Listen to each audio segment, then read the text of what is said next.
Good day to you all. This is Carla Atherton, your host of the second biannual Children's and Teen Health Summit. And I am so very excited to be giving this talk today about a topic that really got me impassioned about children's health about 3.5 years ago, which is parenting a child with big health challenges. As an active person, I've been interested in health and wellness since my early teens, but didn't always know what to do and how to be healthy in a holistic way. And when I became a mother, my interest in health deepened, but it was when my own family was affected by chronic illness that I became first borderline obsessive. And now, well, I would like to call myself passionate about not only individual health or children's health, but family health. And when I say health, I do not mean just eating right and walking every day, which are very important indeed, and of course, but a deeper kind of health that includes mental and emotional wellness, spiritual fullness, familial bonds, your mental and physical and social environments, your relationship to the earth, your relationships to your own body, science like genetics, anatomy, brain and gut health, and better yet, epigenetics, and all the way into the taboo topics of healing and cure. The challenges we parents of children who are ill or are hurting in some way face day in and day out are vast and many. You may fear insecurity, overwhelm, loneliness, and anger. You may be under-supported, not know where to seek support, or suddenly become a square peg trying to fit into that round hole of our extended families or communities you used to feel so comfortable with. You may neglect your own health, burn out, or fall apart. I have seen this happen.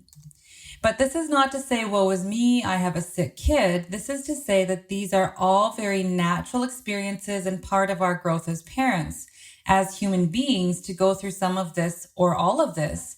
But you don't have to go through it alone, and you can ease some of the fear and worry and loneliness that can come on full force with such a challenge by openly talking about what it is like and what it takes to not only get through intact, but whole, more full, and I dare say stronger. So what kind of days do you have as a parent who has a child who's become seriously ill, has been diagnosed with some disease or condition or another, has had a malfunction in their bodies or been in an accident or has been injured? What are your days like? What is your story? The challenges are so great and affect every aspect of a parent's life that it is almost impossible to voice what this experience is, but I shall try. When your children are ill with even a cold or a headache or a stomach bug, it can mean some hard, sleepless nights. And when your child is ill for an indefinite amount of time, that time when you are relieved of the heightened intensity of the care you need to give those children is very often far into the distance or not in the cards at all. I could say that it is like running a sprint when our children have an acute illness and running a marathon when they are chronically ill or permanently injured. But it is sometimes more like running a sprint for a marathon distance. So what's my story? As many of you know, one of my daughters has type 1 diabetes. What you don't know is that I'm the parent of kids who have also battled severe anemia, mood issues, serious infections, gut dysbiosis, leaky gut, food allergies, and hypothyroidism. In the early days, I had been known to wake with a wave of fear that my daughter had died in her sleep due to low blood sugar. I don't feel that as much anymore. Well, not to that extreme and not every morning, but yes, it's been an interesting 3 years. Back when my kids were little and we didn't appear to have any of the issues that we have been sorting out over the last several years, we spent a great deal of time with another family whose daughter has Down syndrome. When I would try to identify with my dear friend's struggles at times, she would tell me that I couldn't know what it is like for her. I remember feeling hurt by her comments, and my little ego felt that she was calling me insensitive and ignorant, but she was doing neither of those things. She was simply telling me that unless you are there in the trenches, you can't really feel what it is like, no matter how much you care and love and want to understand. So when I no longer had the perfectly healthy family, I had to learn fast, adapt, and get my crap together. And I'm still learning an exponential amount every single day. Things like patient advocacy were definitely on my radar, having worked in the women's studies field, tackling issues such as autonomy and patient disempowerment as an academic coordinator for a university where we taught a class about issues in women's health. But this understanding and the need for better care deepened when it became my child I was advocating for. I dove deeper into functional, holistic health, where we sought the root causes of my daughter's health challenges. I had to know the why so that I could help her to heal as much as she possibly could. It began to make perfect sense to me that the body is a system, not individual parts, and that all illness has roots in either a toxicity or a deficiency that cause stress to the body. I studied, gained certifications, and built an entire practice dedicated to children's and teen health so that I could share this revelation with the world. Managing symptoms became a for now situation, and finding root causes to heal became the ultimate goal. I realized that caring for our bodies needs to be a priority, that sleep, less exposure to EMFs, which are electromagnetic fields, good whole organic foods, stress reduction, and joy need not be something we attend to only when we burn out, but before that happens. Again, something I felt but wasn't always practicing was that kids can live healthy lifestyles without feeling deprived of something. There is no such thing as kid food. I never looked at a children's menu in a restaurant the same way again. They need food just like adults, even more so. Having a child who has a big health challenge meant that death was a possibility every day, and mortality snuck up close. Letting go of expectations, of perfection, of what I had planned, of that finish line that kept getting further or changing where it appeared was something I had to learn how to do every day. There is so much more, but the point is that some of the things I understood in one way became deeper, more expanded as our family traveled this new road together. Okay, so enough about me. I want to talk here a little bit about our current medical model. The healthcare system we in the developed world utilize tends to fall short for the folks who are faced with chronic or long-standing health issues. Our system is designed to treat acute cases, to deliver sick care, but really has no clue how to support our families for the long term or to help them to heal or to prevent illness in the first place. None of these things are even often considered. What we have is a system that can patch and deal well with acute illness or injury, but when it comes to what happens next, we need to look elsewhere. And that would be to the practitioners, functional medicine doctors, communities, fellow parents, and our own research and findings and experience to be able to understand what we need to do for our kids and to make the decisions that are right for us. I am not the expert or an authority figure on what everyone should do when seeking better healthcare and support for your families, but I am the expert in my own experience and want it to hit home for you that the expert for your situation and for your family is, well, you. By conversing about these issues and lending each other support and ideas we may not have had access to in the first place, we can all become better equipped and inspired to keep on keeping on during those difficult or early days when the learning curve is steep, or better yet, to thrive when we feel more strength well up inside of us to move to the next level or path or stage. I see this journey as more fluid than stages, though. I see this health thing as a progression through life, a series of events and heroes' journeys that we move through.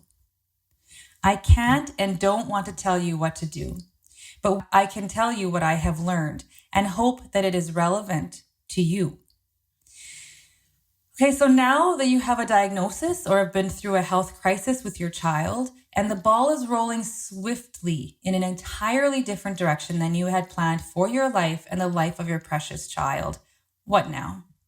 What can you do to first learn how to live this new way and navigate all you will have to navigate from here on in?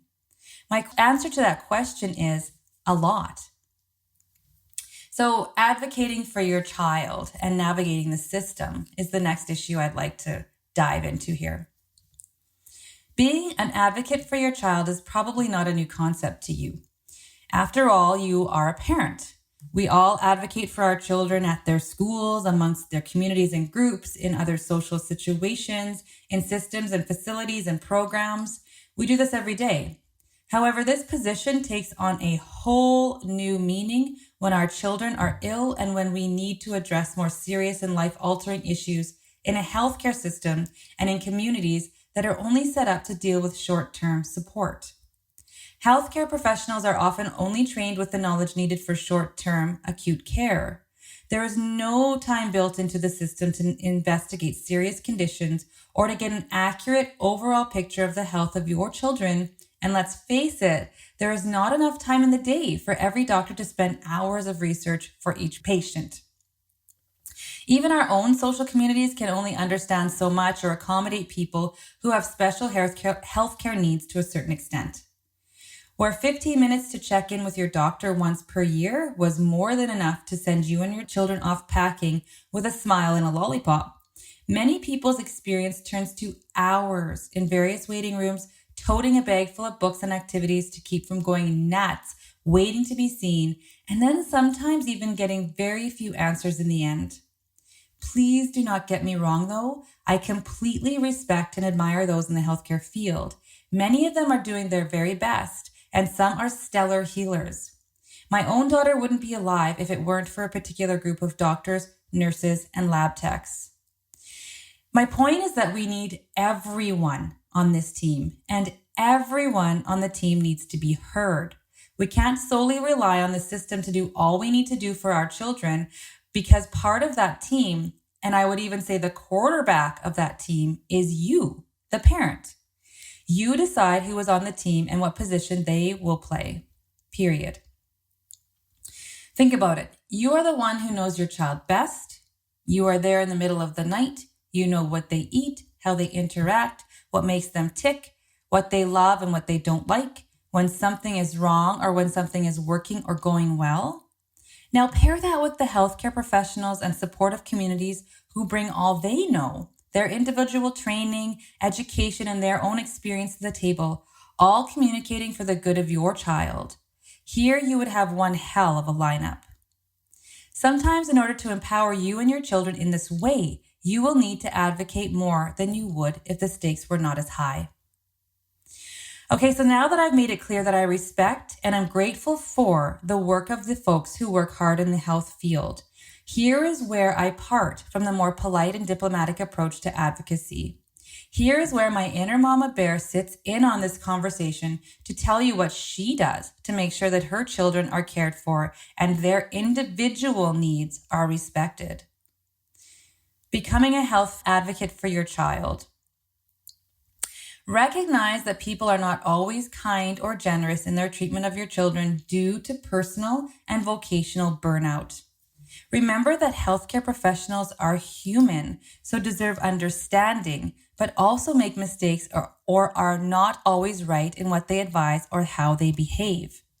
Try working in an ER, and I'm sure that some of you do, in a dangerous neighborhood where many of the clientele swear at you and see how you might feel at the end of the week. Not so good. Some of these jobs are not easy, no, but they still need to be performed professionally. This is yours to understand, yes, but not yours to rectify, as the system needs to rectify it by way of better training, better policies, staff support, and time off.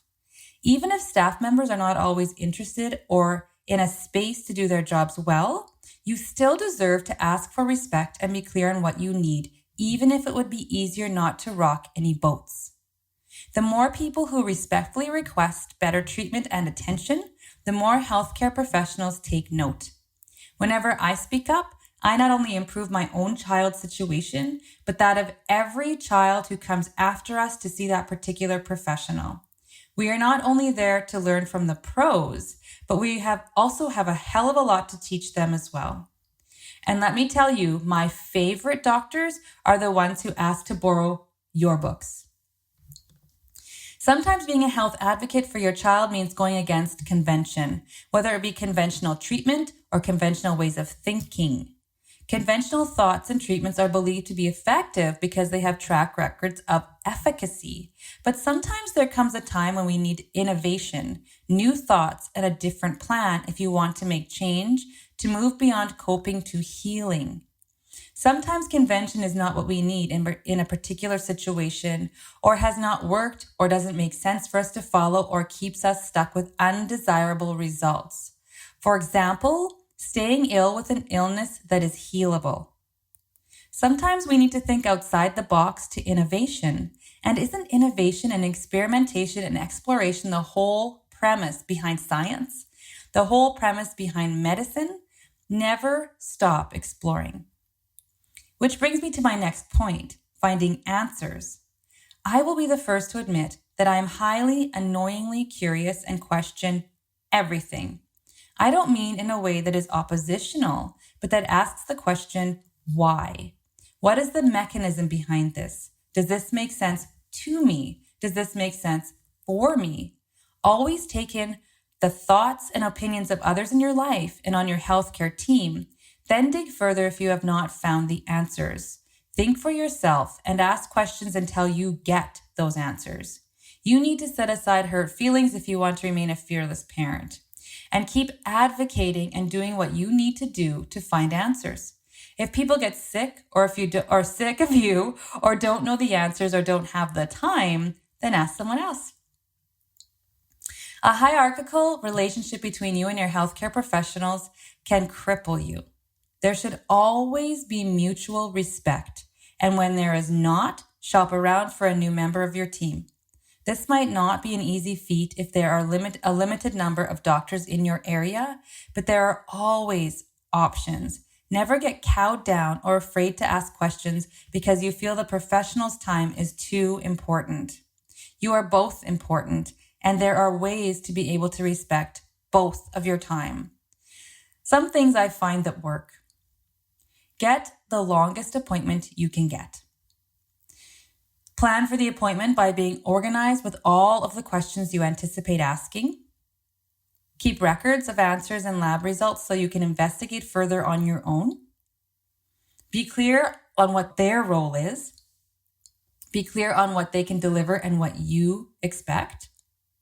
Be on time and end on time. Make subsequent appointments if you need more information. And always remember that you are actually the employer and the professionals are there to help you. One of the most important things I did for my sanity when we had the big D-Day was to get organized. And I would tell anyone now, even those of us whose kids are entirely without health complaints, is to get your poop in a group. Very empowering. So keep records of everything for reference, to research and to see improvements, etc. I have caught problems many times with vitamins that contain ingredients my child is sensitive to or that I didn't want her to have. I have pointed out trends in blood work. I have brought possible problems or solutions to the attention of my team that they hadn't thought of. And I have been able to tell myself and my kids how far we have come and if we have sorted out a particular health problem or another. This next one is pretty hard at times as we sometimes need a bit of time to adjust. But if we are able to help our kids in any way, we need to face what we are dealing with and move on. If you are not in your own denial, then you can become the expert in your children's health. This is not to say that we accept a diagnosis and say, sadly, this is all there is for my child. Hell no. We keep growing and finding more. It is to acknowledge what we have now, today, to work with, sort out, or to be joyful for, and what we can do to make tomorrow that much better. Now, what about you? Other people's success stories can be inspiring, but can also make you feel like a failure or think thoughts like, why didn't I succeed? There may be no answer or finish line, but that is what life is, a series of heroes' journeys, one after the other, cycles tumbling through and over each other. You never stop in life at this perfect place or space, so stop expecting this with the health of your child. Even when you get control of the big health challenges and are out of the woods, so to speak, You will still be challenged when they get common illnesses or move away to college or marry the boy you think is no good for her. We parents know all too well that life is just that way. But there can be closed chapters where you have overcome the worst and are in maintenance mode. And if not, there needs to be things in place that allow you to get help, rest, respite, support, and a feeling of acceptance that this is what it is today and who knows about tomorrow. And you will most certainly hate me for saying this, but revel in and recognize the learning that happens in the dark moments and when you think nothing has changed at all. So all philosophy aside, maybe, here are some actionable steps I have identified to work with my own family in making for a successful healing. 1, find the root cause.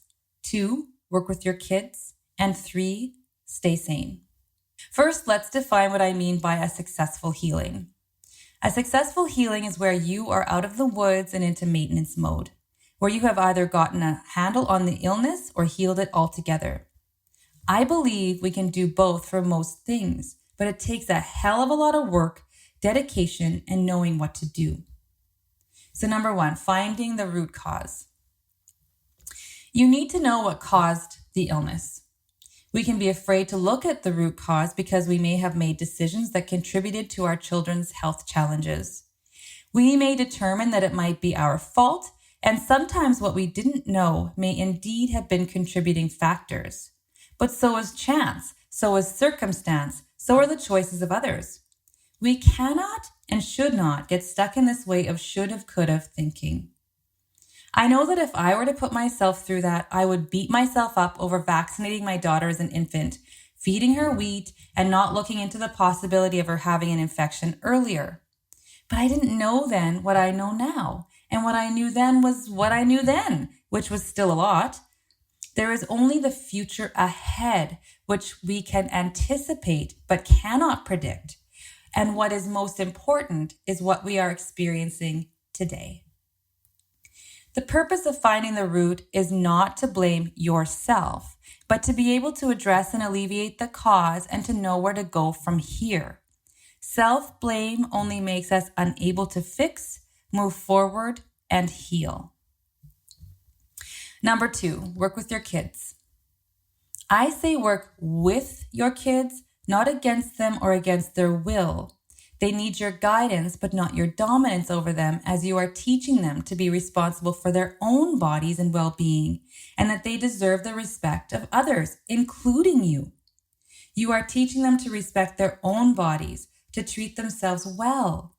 If you force things on them or don't listen to what they think and feel about their healing protocols, then you run the risk of creating adults who cow down in doctors' offices, who fear asking questions and then ultimately suffer in silence. You teach them that someone else has authority over their bodies and disempower them. This is a delicate balance, but you can guide them while respecting them by being honest and clear and keeping communication open. Try not to panic and get clear. Think first before changing a protocol or introducing new ideas, and commit to seeing these protocols and practices through, or your kids may stop wanting to try new healing methods, become discouraged, and think nothing works. Pay attention to what they need or resist. Then give them what they need or adjust what they resist. Pick the right time to discuss issues or teach them something they need to know about their condition. Not when you just had an argument about taking vitamins or after their friend stood them up. Know when to back off, like when they have had enough of thinking and talking about their illness or food or doctor's visits. Know what is age appropriate for them to handle. And know when to call it a day or to go and do something else, like play at the beach or throw a ball around or go to a movie or a friend's place. Give them age and maturity appropriate autonomy and a say in their own health. Even if they make the unhealthy decisions, you still heard them and they felt heard. And then they will trust you when you say, hey, I heard you and there is a bit more I can tell you about this, and this is what we need to do. If you hear them, they will hear you. Give them more information when needed and less when needed. Ask them honestly, do you want me to handle the sorting of your vitamins or do you want to take part? Do you want more information about this or need less so you can just go and play? Do you want me to just tell you what time to do your exercises or do you want to decide? Get them on board and involved. Always foster a respect for themselves and their bodies and minds and empower them with inspiration. They won't always care as much about outcomes because when you are young, you don't always have the brain development that is required for foresight. But if they know that they want to feel better and to get outside with their friends more and be able to do that day in and day out without their health complaints or illness or disease, then keeping an ongoing dialogue about how the decisions they make greatly affect how good they feel is essential. Your children have their own processes and will be going through something much different than you are as a parent. They may feel controlled or helpless or afraid or frustrated just like you, but for different reasons, and those feelings may manifest in different ways. If they need to hole up in their room and read for a couple of hours, leave them. If they need to walk, let them go. If they need to cry or scream for a while, hug them, then help them get through it. I know we all want the pain and hurt and frustration to be gone for them, and we want to buffer and control and distract from the hurt. But sometimes they need to go through what they need to go through. Because if this is hard for you, it certainly must be for them. This is something I had to learn and am still learning. What I need may not be the same as what my child needs. Yoga may not be her thing, but trampolining may be, and may be even more therapeutic for her. Things like that. Here is where it is also important to listen to them and check in on occasion about how they are doing and perhaps even finding support groups of kids their own age that are going through the same things. My daughter just went to a camp for kids with diabetes for the first time, and although there were issues I had with the camp itself and was afraid of the dangers of identifying one's self with a disease, we don't regret the 8-hour drive and displacing our entire family for 12 days or my autoimmune flare-up that took place because of it for even 1 second, for the connections she made with other kids who are going through a lot of the same stuff she is going through. When we signed her up, she told me that she wanted to be somewhere for a while where other kids were checking their sugar and receiving insulin and doing it as normally as everyone else brushed their teeth. She didn't need to explain anything to anyone. My daughter came home feeling joyful and even closer to me and appreciative of all we are doing at home. Success, I must say. Sometimes they will make bad decisions and sometimes continuously for a period of time, especially in the teen years. Remember that even for adults, it is easy to keep saying, that's not good for you. But as parents, we even do things that are not good for us every day. And we're supposed to be grown up. We do things that hurt our health or sabotage our efforts when we already know what we need to do, but don't always want to do it or address it. Our kids do the same. There is nothing I can tell you that will make this easy, but I can tell you what might help get you through those times. Try to stay close to them so that they will always turn to and return to you for guidance and support. Try not to judge or be angry about their decisions because they will hide them from you, and then you will have an even greater challenge with helping them. And be there for them if they are struggling or get worse, prepared to help them to regain any ground they have lost. They need a safe place. Try not to beat a dead horse. I find this one so hard to do. If they get it, leave it be. If you repeat yourself when they have had enough, they will stop listening. If what you are doing, even if it is the best laid plan, is not working, change the pattern. Try a new modality, get help from a friend or professional, find support or chat groups, change practitioners, shake up your family routine, improve family relationships. Sometimes it is just about connecting with your kids again, checking in and getting clarity on where they're at. Educate them if they don't understand. Educate yourself if you don't understand. Practice discretion and respect their privacy. Don't talk about them all the time and about them in front of them with doctors, etc. Don't always talk about their illness or identify them as ADD or diabetic. It is part of their current experience, but not part of who they are. Recognize that you can only do so much in a day and make time for normalcy, the mundane. That sick kid doesn't always have to be the sick kid. Give them a chore or a task they are capable of performing so they are part of the family, part of the solution, and pulls them out of their sick kid role. Challenge them and give them back their power and self-worth. Gain clarity on what you need to do and define your expectations. Get clear on their boundaries and wishes. For instance, my daughter wants me to give her her vitamins without commenting on her taking them. Kids need to know what to expect, as do you. Get clear on what the things you are trying to accomplish will take. Set goals and timeframes. For example, committing to trying this supplement for 6 weeks, not missing a day, even if it doesn't seem to be as urgent as the day you started, which it never will. Take notes, chart progress. Some kids like to know all of this stuff and are motivated by it, and others don't. You know which kind of kids yours are. Sometimes we cannot see the change, but it is happening or will happen suddenly. Tell your kids that. Only change horses if you see harm. Not a Herxheimer reaction or a healing response, but actual harm. And even then, get clear and then execute the changes you have decided to make. Celebrate and recognize every single success. This is extremely powerful. Have fun with this. You could go to a movie, have a special dinner, have a little party, say a special thank you at a meal, or a smile, a nod of encouragement, even just saying, hey kiddo, did you notice that you slept through the night last night? Or wasn't that amazing? Or high-fiving everyone when you made it through ordering an entirely gluten-free meal with a grumpy server at the local Greasy Spoon Diner while on the road and at your 10th hour of driving.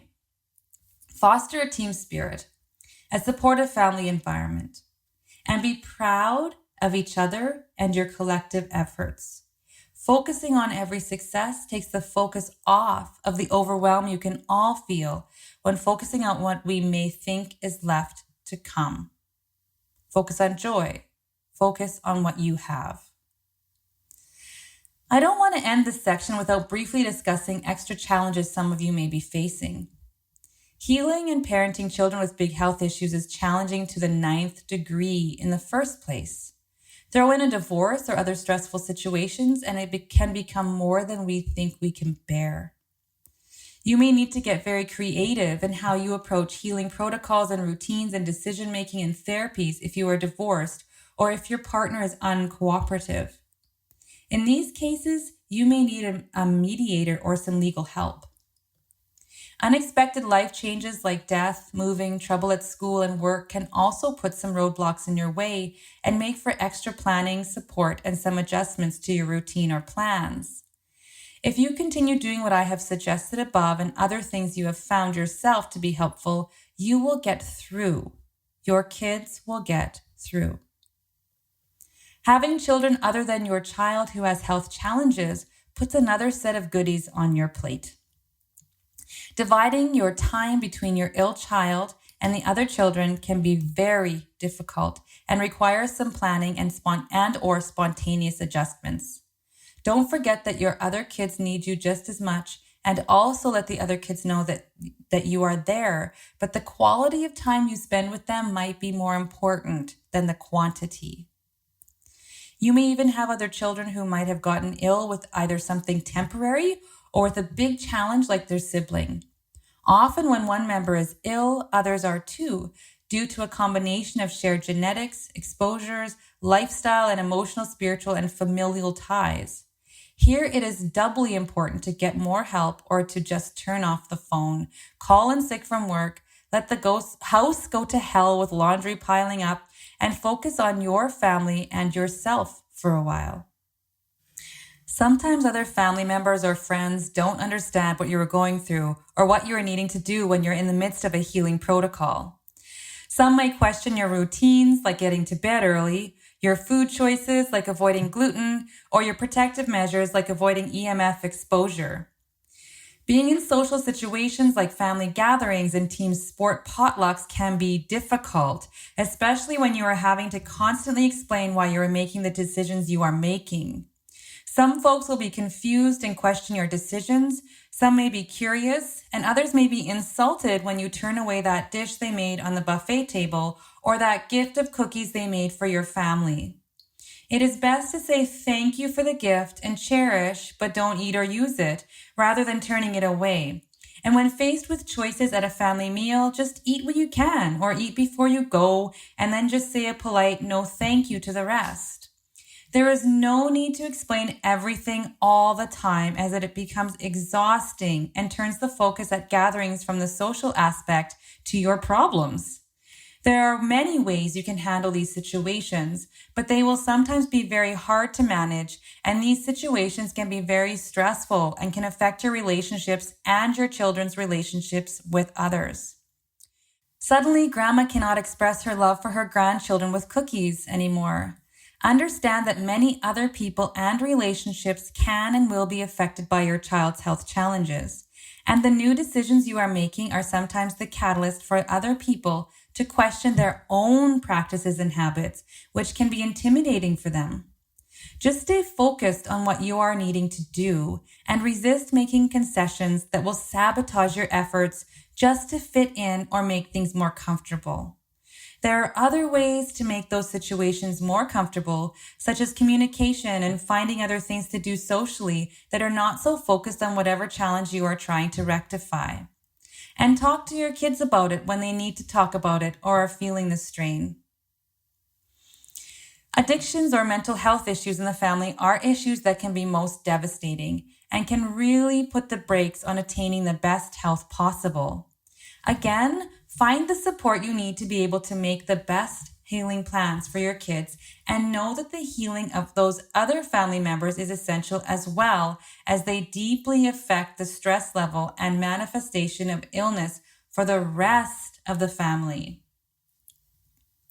When deciding to do the best we can for our ill children, it is sometimes necessary to assess exposure to toxic relationships and other social or familial situations that can detrimentally affect you and your child's health and sabotage your efforts.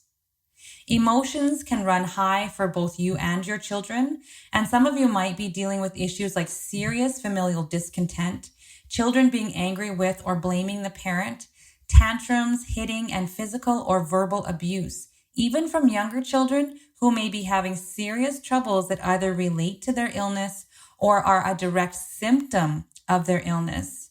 This is when you may need more support and the help of specific programs and or professionals. And the last issue I would like to address here is the question, what if my child has something that is irreversible? What if my child has permanent brain damage or a condition such as muscular dystrophy or Down's syndrome or congenital heart failure or an underdeveloped kidney or uses a wheelchair or other supports that make everyday life much different than the majority of the population? The same goes for you folks, I would have to say. The same ways of communicating with your children and focusing on each day one at a time. One day at a time. And even when you want to scream, scream then, but then try to find the joy in each day. Your life is different than your neighbor's, but it is not any less of a life. Just as my daughter needs to check her sugar 10 times a day and insert herself with needles and pump sets, your child needs to do what he or she needs to do to care for themselves. Or you need to do these things to care for them.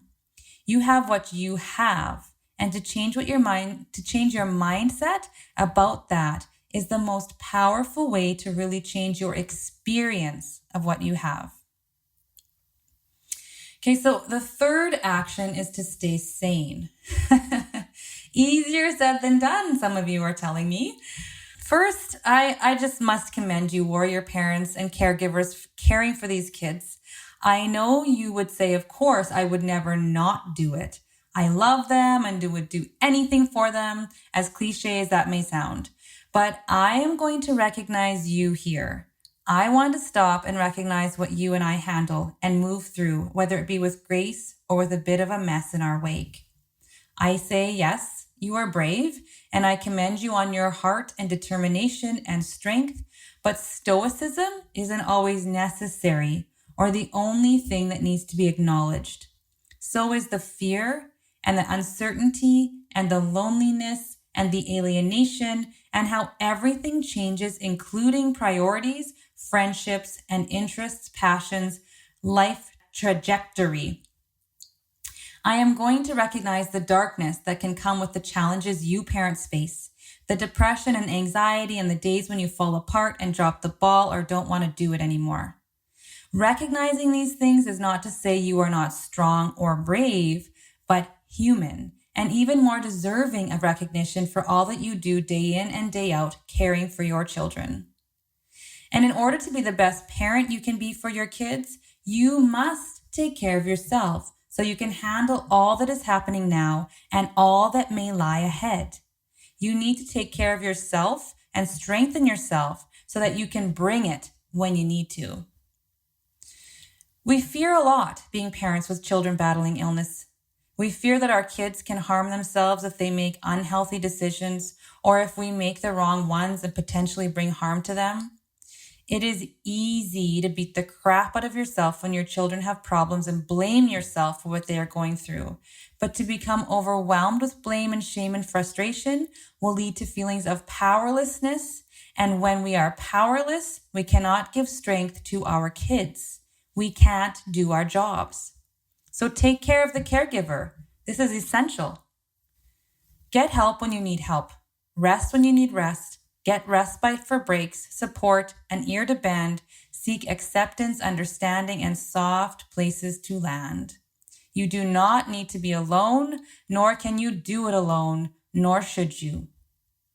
Know when to hold 'em and when to fold 'em. Sometimes it is enough for the day. There is always tomorrow. Know when you have done all you can and need to let go and when you need to push or hang on. Remember that you need support so that you can support your children. You are not an island, nor do you know everything, nor can you be everything. Your children may need support outside of you, such as therapies, camps, groups, other family members, mentors, and friends. And these supports are sometimes found in the least likely places or from the people you least expect. Open your mind and heart to the experience and presence of other people in your children's lives and in your own, as the diversity of their experience with other people will enrich their healing experience and ultimately their lives in general. And take walks, do your exercises, do your yoga, run, play in sports teams, get counseling if needed, get massages, go to the chiropractor, drink tea, eat well, sleep well, smile and have joy. Try to reduce stress, address your own health challenges, sit in a sauna, swim, go out with friends. Stop abusing yourself with vices or alcohol. Don't numb out with coping mechanisms or addictions. Read for pleasure. Listen to music, draw, paint. Never give up what makes you you, what makes you passionate, what makes your heart sing in order to care for everyone else. Think good thoughts, meditate, go for drives, employ all of the practices people suggest you do to stay healthy, and do some more. Do not lose yourself. So in conclusion, and in my humble opinion, aside from permanent injury or damage such as a loss of a limb or a genetic expression such as Down syndrome, with the right mindset and information, I believe you can heal anything disease-related. And even when those health challenges are permanent, there is a whole lot you can do to improve your and your children's health and the experience of your lives. Dangerous words to speak to an audience of thousands of passionate parents and caregivers. People shy away from words like cure because so many feelings and issues come up when you make those claims. But here I have chosen to use the word heal. And even though my own family is perpetually in a state of healing, as we all are, I know that we are moving toward fully transcending the health challenges we have been facing. I know this because I've seen it happen. I know this because I know we are where we started and how very far we have come. I know this because there is nothing we can't do if we want to, and that our bodies and minds are miraculous if only we listen and give them what they need. I know this because my children laugh and share their triumphs or live a day that was better and easier than the day before. I know this because they don't feel sick or damaged, and they aren't. They feel alive, just as they should. We parents can feel hopeless and cheated and angry when we don't have what we had pictured in our minds about the perfect life for our families. But I would bet my ass that there has not been a single person in the history of humankind that has turned out to have the life they had planned.